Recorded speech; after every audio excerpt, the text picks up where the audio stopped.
Здравейте всички!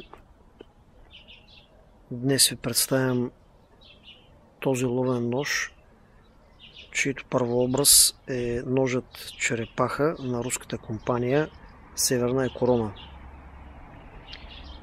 Нашата българска имплементация е с размери обща дължина 285 мм, дължина на клина от 155 мм, ширина на клина 35 мм и дебелина в основата на същия 4 мм и половина.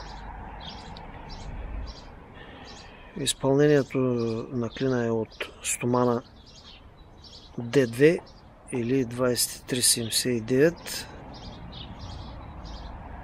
и както се вижда, финиша на клина е мат. Друго характерно за този средно голям към голям, отиващ към голям ловен нож е наклоненото рикасо, което добре кореспондира с също така наклонения гард и последващите го елементи.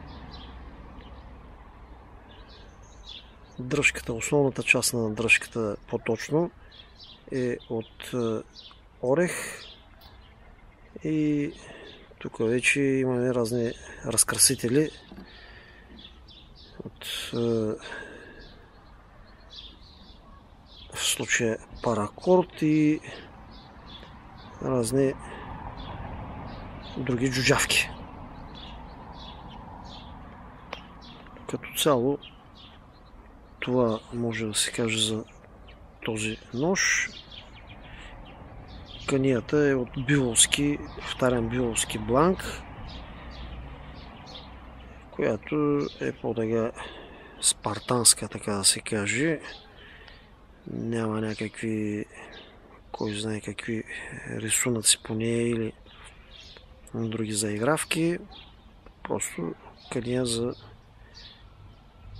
ползване.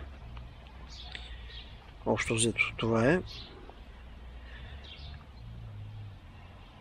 Благодаря за вниманието или както се казва, thanks for watching.